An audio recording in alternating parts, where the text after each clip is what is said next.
Hello and welcome. I'm Leigh-Ann Gerrans and you're watching W News, broadcasting the latest headlines from the Arabiya studios. These are our top stories. Netanyahu approves a plan to seize the Gaza city, sparking backlash at home and abroad, with warnings it could cost lives and deepen the crisis. And Trump says he's ready to meet Putin even without Zelenskyy at the table, as talks aim to push for a ceasefire in Ukraine. Plus, tensions rise as Trump's new tariffs on Indian imports take effect, putting pressure on US-India trade ties.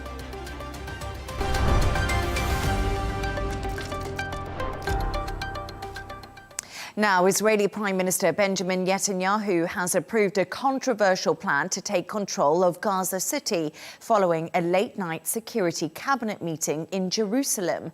The plan outlines 5 principles for ending the war, which includes the full disarmament of Hamas, the return of all 50 remaining hostages, the complete demilitarization of Gaza, Israeli security control over the Gaza Strip, and the replacement of both Hamas and the Palestinian Authority with a new civilian government. But Israel's opposition leader is calling the move a disaster, warning it could endanger hostages and soldiers. The UK is also urging Netanyahu to reconsider as public backlash grows at home. We can now go live to Tel Aviv to speak to correspondent Blake Shifton. Blake, a pleasure to have you on the show. So Israel's security cabinet deliberated for a long time, 10 hours, but they have decided to go ahead with Prime Minister Netanyahu's plan to take full control of Gaza. How will the military operations work in practice? So this decision to allow for and authorize the occupation of Gaza City is less than Netanyahu was pushing for as recently as Thursday night, when he told the media that he wanted the full occupation of all of Gaza that Israel doesn't currently hold, which is some 25%. Regardless, some have suggested that this may just be the first phase of that wider operation. In terms of when we could see military movement on the ground, satellite imagery has recently shown that a large grouping of Israeli military vehicles are gathering near the Gaza border. Analysts have said that that could be consistent with an invasion force. However, we have not yet seen the call-up of large numbers of Israeli reservists, the kind of numbers that would be needed and have been needed in the past for large-scale operations like this. Of course, also, Gaza City is home to some 800,000 Palestinians, and we would expect to see mandatory evacuation orders there, as we've seen in other areas where the Israeli military has pushed into. And we would expect to see some time for that movement to happen. Some people have said, some analysts here have said that that could take as long as 2 months for the civilian population of Gaza to be evacuated. Now, when the military operation does begin, we understand that the plan would involve essentially the siege of Gaza City to begin with, where Gaza City is encircled, no food or water can get in. The idea there being to essentially starve the Hamas members who are in Gaza City. Then, of course, the ground invasion would proceed from there. Now, Netanyahu and the security cabinet said that they aim to disarm Hamas, they aim to demilitarize Gaza, and they aim to bring the hostages back through this operation. However, the Israeli military is believed to be completely against this, part of the reason being that they feel that this will risk the lives of dozens and dozens of their soldiers. And Blake, you are in Tel Aviv. How are people in the city reacting to this latest decision? Some calling it an escalation.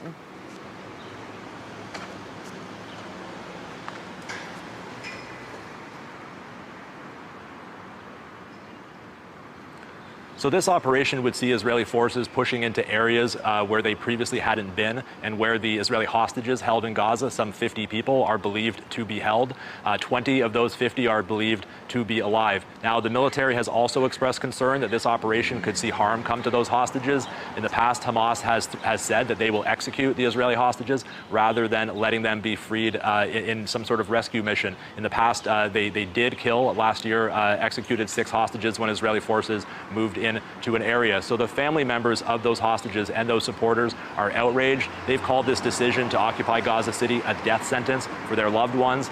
During the deliberations last night, they protested outside the venue in Jerusalem, as well as across the country in various locations, and we expect them to join large protests on Saturday. We expect those protests to be more intense and larger than they've traditionally been in recent weeks. In addition, of course, we've heard from opposition leader Yair Lapid. He's said that this operation to go into Gaza City is exactly what Hamas wants, because they want to bog down Israel in Gaza. We should also remember that reservists in Israel, the hundreds of thousands who have served in this war, have shown signs of increasing fatigue and stress in recent weeks. Many of them have served multiple tours, and in recent weeks we've seen an uptick in suicides amongst Israeli soldiers. And Blake, there's been international condemnation. Germany is halting military exports to Israel, and we have heard from many world leaders. Is Israel becoming increasingly isolated on the global stage?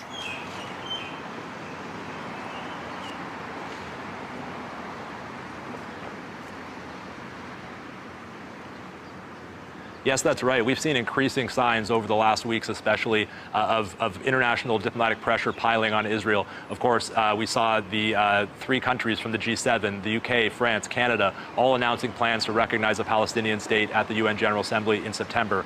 We saw the foreign ministers of 28 countries, 28 Western countries, which included all of the G7 except for Germany and the United States and most of NATO, writing an open letter to Israel, calling for the war to end now, calling the treatment of the Palestinians inhumane. And of course, this operation would see Israeli forces pushing into the remaining areas where the more than 2 million people in Gaza have been sheltering. So we've already seen this massive starvation crisis unfold. The international community is already outraged, and this would clearly only exacerbate that. Aid agencies have said this would be a catastrophe.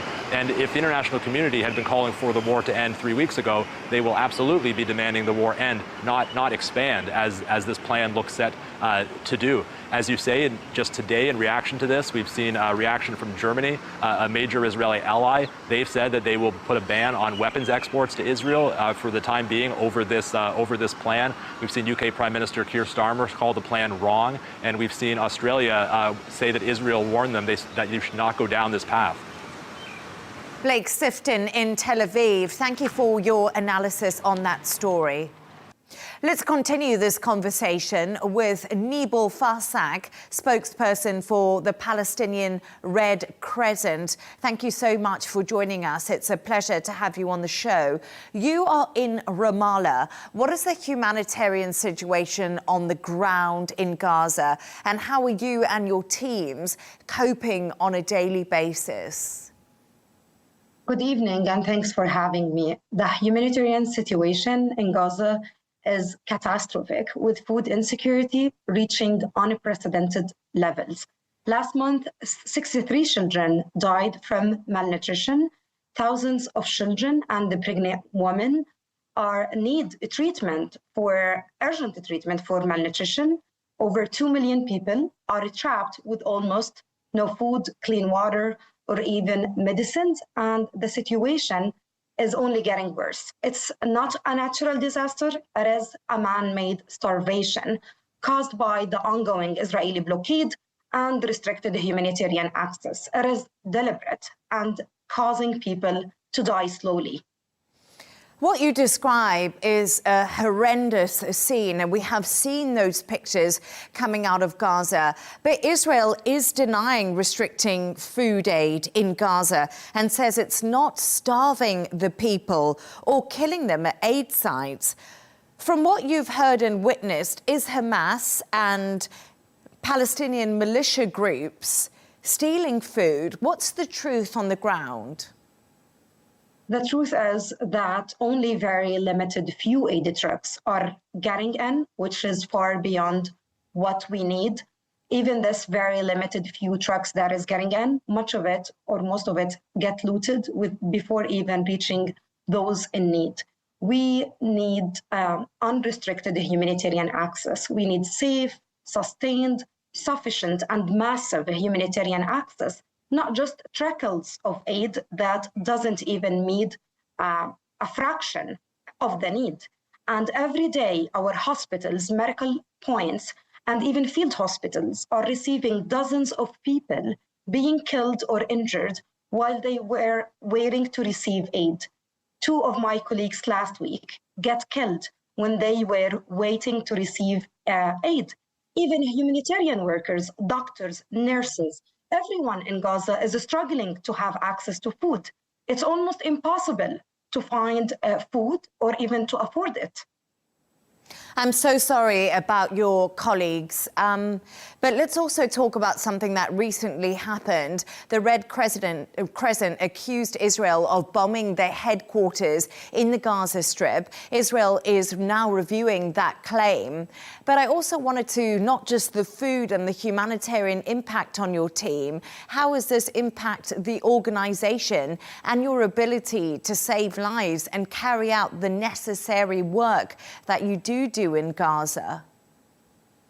Every attack on a hospital or an ambulance, it indeed affects our ability to respond to the people's needs. Every attack on a hospital means thousands of people being denied access to medical care. Since the beginning of the war in Gaza, our medical facilities, our colleagues, medics are being targeted repeatedly. Last week, for 2 times, our headquarters in Khan Younis was attacked, and this has resulted to the killing of one of my colleagues, making the total number of my colleagues who were killed since the beginning of the war to 53 who were killed since the beginning of the war in Gaza. Many of our ambulances, dozens of our ambulances were taken out of service because of the attack. Both of our hospitals also were taken out of service at the beginning of the war, but we managed recently to reoperate these hospitals. The situation is very dire.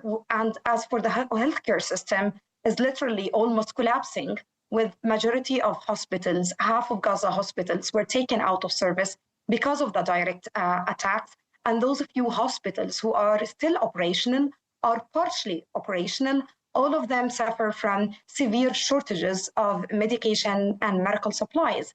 While international humanitarian law say humanitarians and medical personnel should be protected and respected, unfortunately, this is not the case in the Gaza Strip. So we continue to call on the international community to take serious measures to protect my colleagues and all the humanitarians and medical personnel in the Gaza Strip. And right now, we have been hearing, obviously, overnight that Benjamin Netanyahu and his security cabinet has approved the plans for the full occupation of Gaza. You described the scene to me earlier as catastrophic. The medical abilities are collapsing underneath you. It's very difficult to get food. Is the worst still to come for the population within Gaza and those civilians who are living in so-called safe zones right now? Unfortunately, this is what it sounds. As every day we witness, we thought this is going to be the worst. But unfortunately, it turns out that there is also worse scenarios that still are coming in every single day. The situation is only deteriorating rapidly. And if these also will happen, this means more catastrophic situations even we are going to witness. We can't even expect how hard or catastrophic will be the situation. Unfortunately, every delay costs lives, and the people in Gaza cannot wait any longer. We continue to call on for the international community to ensure immediate and permanent ceasefire and to ensure the protection of civilians and aid workers, in addition to unrestricted humanitarian access, so we can fulfill the basic necessities of the population. Otherwise, the situation, as you just mentioned, will be even more dire. And just before I let you go, how are you coping? Because obviously it sounds like things are very difficult for you personally. You've lost a lot of colleagues. Are there people looking after you, and how are you feeling? Unfortunately, not me and not even my colleagues are coping. We are not coping, but we have a humanitarian duty. I told you every day we're risking our lives to help people and to rescue the wounded and support the displaced families. We ourselves are part of the community and being affected. This means we live in tents, as most of us lost their homes. We also lost many loved ones, and we also struggle every single day to have access to little food just to survive, or even to have access to clean water. But we also need to keep on. We need to continue working because we're helping the people and people have no other options. Nibal Farsak, spokesperson for the Palestinian Red Crescent. Thank you so much for joining us, and do keep safe and do keep well.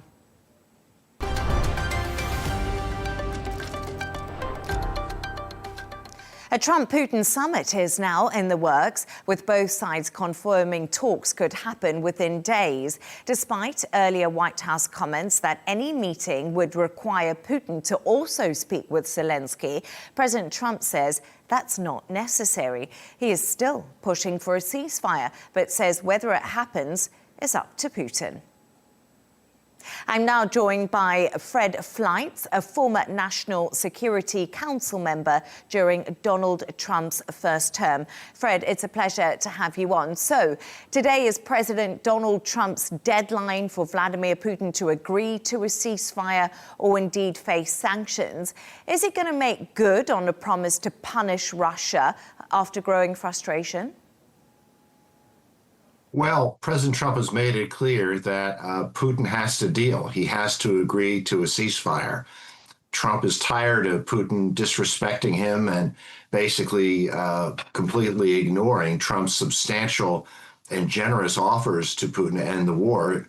And I think Trump's giving diplomacy a final chance. It's good when heads of states are talking. Let's hope if this summit takes place, there's real movement towards ending this war. So will those sanctions come in? Yes or no? I think they'll come in if Putin does not agree to a ceasefire. Okay, and you have worked closely with President Trump. Is his upcoming meeting with Putin all about the optics, the performance, and the show, rather than that ceasefire deal? Putin wanted to talk, and I think we need to look at this from a broader perspective. After February 2022, Joe Biden didn't even have a phone call with Putin. He just demonized him. We're not going to get a peace agreement unless there's dialogue. It's good that the heads of the U.S. and Russia are talking. It's good that Ukraine and Russia have had negotiations. They haven't accomplished very much, but I think this represents some movement, and maybe there'll be real movement in this first summit between Trump and Putin in Trump's second term.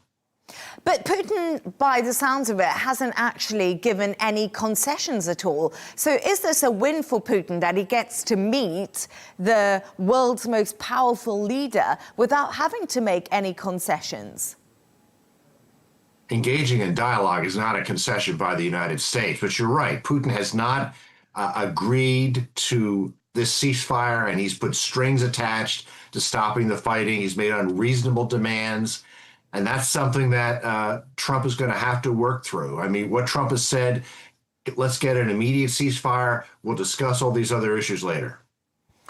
Putin has been a pariah on the world stage, as you said to me, under Joe Biden. And Trump appears to be bringing him back out of the cold, back in the public eye.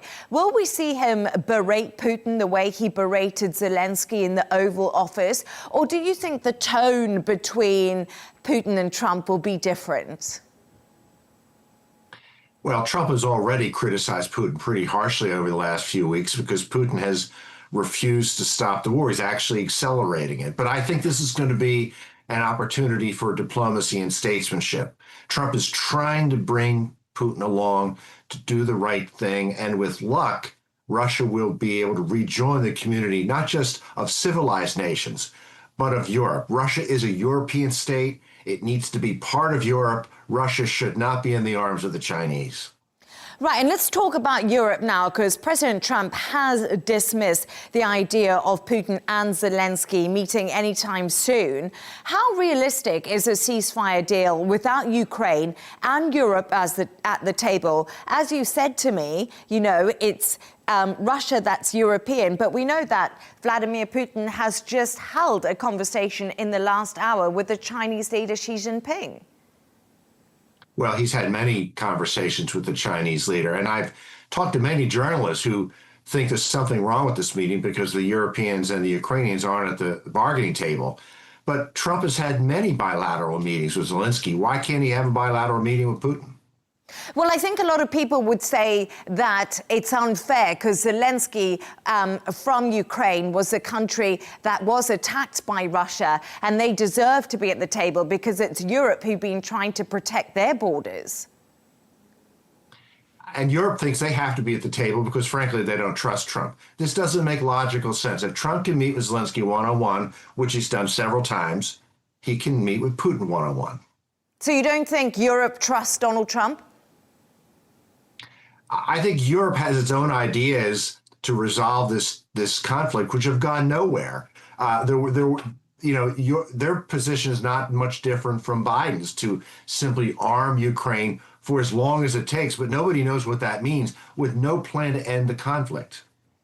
Some critics argue a one-on-one Trump-Putin meeting could undermine Western unity, and we've just been speaking about that right now. And do you think that Europe hasn't come to the table, hasn't brought enough to end this war between Russia and Ukraine? Is it down to Donald Trump now?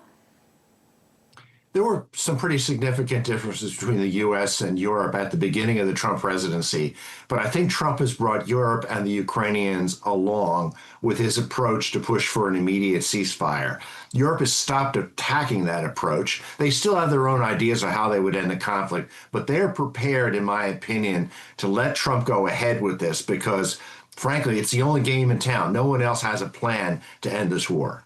Yes, you say it's the only game in town, but then we just don't know if anything's going to come out of it because, Fred, let's be realistic. Russia has not changed its stance in 4 years since it's attacked Ukraine. Well, there's been small progress this year because we've had talks. We've had U.S. diplomats meeting with Putin. We've had talks between Russia and Ukraine. It hasn't accomplished much yet. But to get to a peace settlement, we have to have dialogue. And maybe this is going to take a while. And peacemaking is hard. And there was a lot of baggage Trump had to deal with the Russians. Remember, Biden used to demonize Putin, once compared Putin to Hamas. Trump has to work through all that and put together a relationship that will get Putin to say yes to peace. Fred Fleitz, former National Security Council member, thank you for joining us and for your insights and analysis.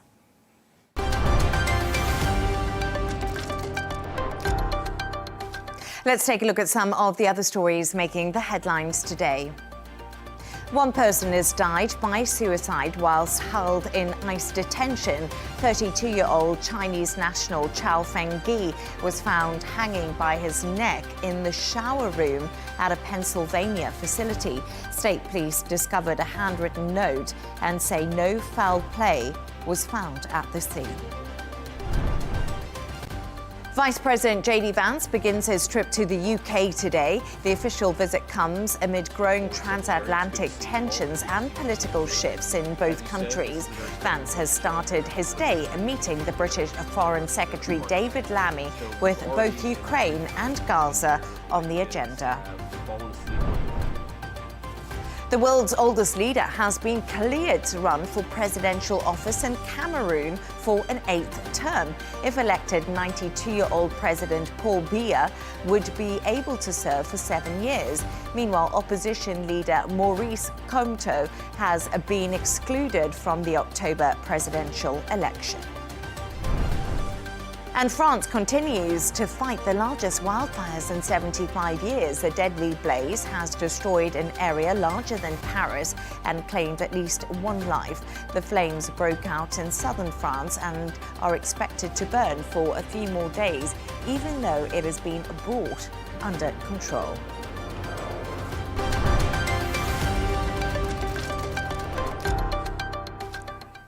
Time now to head to China, where a robot mall has just opened in the capital. The venue offers visitors the opportunity to eat, drink and shop in a futuristic environment. Of course, human engineers are never too far away, as the AI machines can still make mistakes or encounter some difficulties. Leigh reports.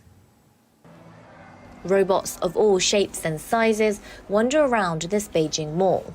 On the surface, it's unclear what some of them can be used for, but the makers and sellers insist they each have a purpose. It can be used in our daily lives, such as physical surveillance, following children who are playing, or to carry basic necessities as household items. All of these can be done. Other creations have a more obvious role. Intricate latte art is no problem for this barista. Machines like this one could change the future of coffee shops. And it's easy to imagine how a walking robot could carry the load in a small factory or supermarket setting. More than 40 Chinese robotics companies have decided to sell their products at this flagship shop in Beijing's tech hub. Whether you're in need of a conference host who looks like Albert Einstein, a bartender, or just a partner to play board games with, you could try out an AI-powered robot for the task. But not everyone will be able to own an AI-powered machine. Smaller gadgets are on sale for $300, but the price tag can easily reach hundreds of thousands of dollars for the more complex models. Ultimately, the main issue is that the prices are too high. By using financing and leasing, which is a rental instead of a sale approach, we can lower the cost of robots. Would-be customers can buy or rent or just come to take a look. Above all, this government-run venue provides a place for businesses to connect with clients. And this space is an opportunity for consumers to get a closer glimpse at the latest Chinese innovations on the market. I think the biggest challenge as a Chinese robotics company is mostly the perception of the customers. 20 plus years ago, China was more viewed as kind of cheap copycat, low quality versions of what existed there. But today, it's really not the case anymore. Robotics has been a field long dominated by the US and Japan, but now China is fast catching up. State subsidies exceeded $20 billion over the past year, and Beijing plans on forking out another $137 billion for AI and robotics startups. Leigh-Ann, Arabiya English.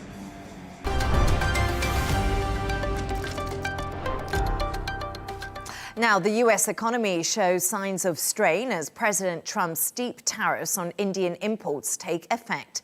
Prime Minister Narendra Modi is set to lead a high-level cabinet meeting today to assess the impact of the 50% tariffs linked to India's trade with Russia. Trump has ruled out further trade talks until current tensions do ease, signaling growing friction between Washington and New Delhi amid the Ukraine conflict.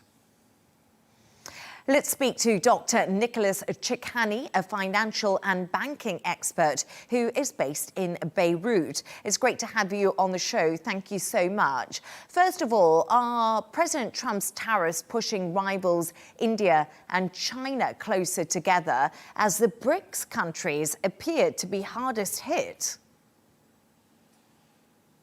Good morning, Leigh-Ann. First of all, in fact, President Trump implemented sweeping new tariffs on August 7th. And this has really hit around 60 countries. In some of them, the tariffs reach 100%. The most complex, tariff hit was on India. As we may have heard, India's initial tariffs were around 25%, and now they are moving to 50%.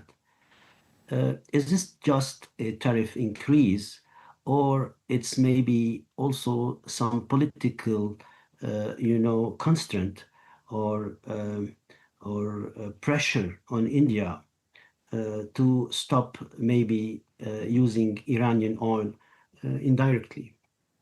That's a very important question that we need to ask. So today, tariffs are not only to bring money or to bring funds or additional income to the US, but also they are used to pressure other country towards, a US domination. That's why there are many reactions that are happening today across the globe. We can see China reaction, we can see India. The European Union is still mitigating its reaction, although some countries inside the EU are raising their voice saying that's not acceptable and not fair to the EU commerce and trade. But the most important one and the most important part of the impact of this are the BRICS countries. That means Brazil, Russia, China, South Africa, and India, who are moving towards a cohesion, further cohesion between the country, and very importantly and very dangerously, a de-dollarization approach. By increasing their own SWIFT software to replace the international SWIFT system of financial transactions, and of course by increasing and creating new trade areas between them outside the US influence. So this is becoming very dangerous across the globe, where we have a polarization in the globe, the way it was during the Cold War. From one side, China, the BRICS, and Russia. From the other side, the US, and the EU is in the middle. It's not anymore like during the Cold War on the side of the US. So it's creating, if you want, a tripartite, not a bipolar, a tripartite approach across the globe, where things are moving towards further instability across trades, across the markets, and across inflation and interest rates. So, Doctor, you've just broken that down for me. And when it comes to BRICS, the fact that the BRICS countries are moving closer together, further away from the US, that's exactly what Donald Trump doesn't want in any respects. If we think about it, when it comes to these tariffs, he's trying to pressure these countries. So what does this shift in globalization to protectionism mean for global markets and for supply chains? Listen, the main product that were hit by these tariffs are products related to semiconductors, where the tariffs increased up to 100%, which is something crazy. That's why, countries like China are really creating their own technologies. And we just saw in the just before this interview that China is now leading the way on robotics, and robotics needs coprocessors, semiconductors.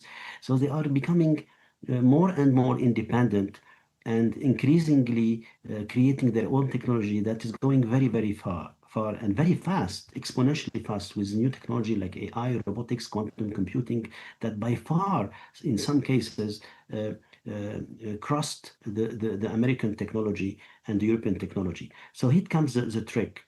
The more we install tariffs in order to increase the American, increase funding towards the US, or impose stress, geopolitical or political stress on some countries, the more this country will gonna surrogate and get outside the area of a normal world.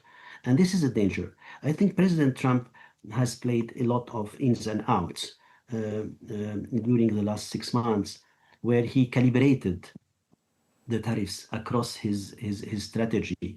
I am expecting him to recalibrate this in the next few days or weeks.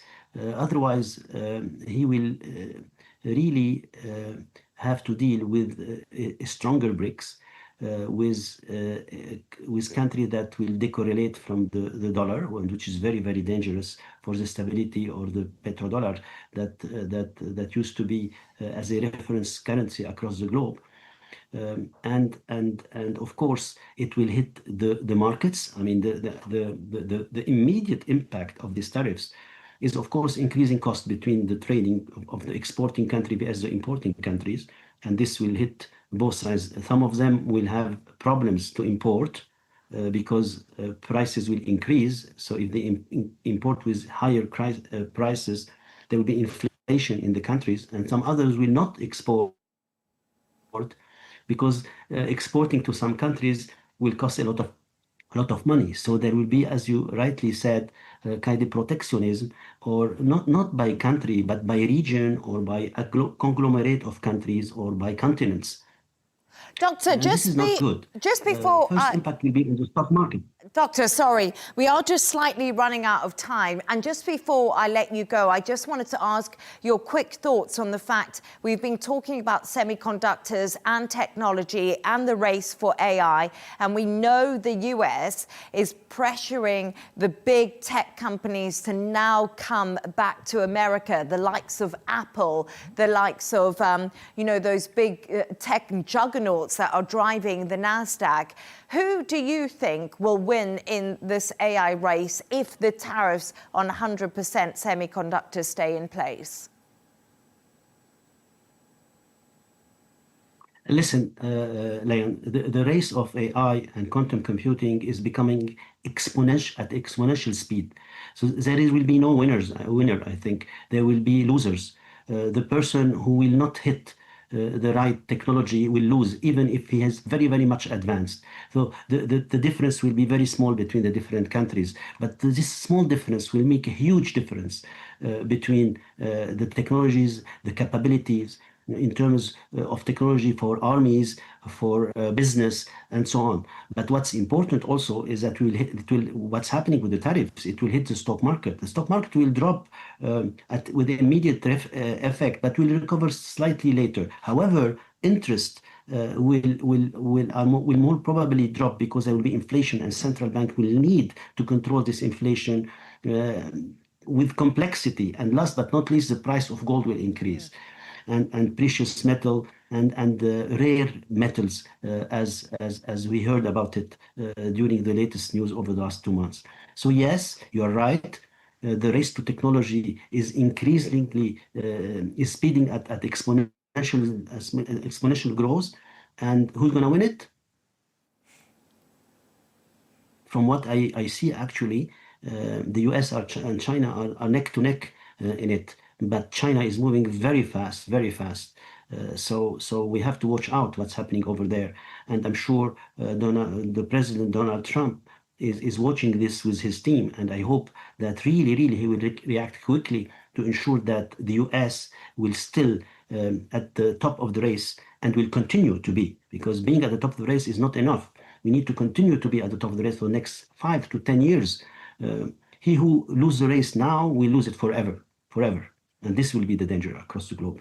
Dr. Nicolas Chikhani, great to have your insights. Thank you so much, financial and banking expert. A pleasure to have you on the show.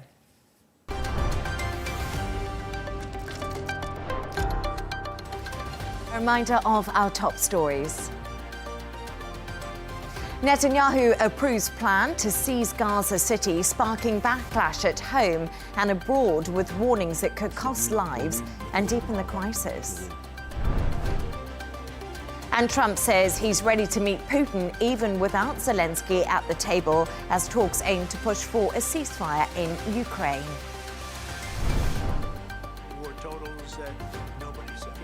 Plus, tensions rise as Trump's new tariffs on Indian imports take effect, putting pressure on US-India trade ties.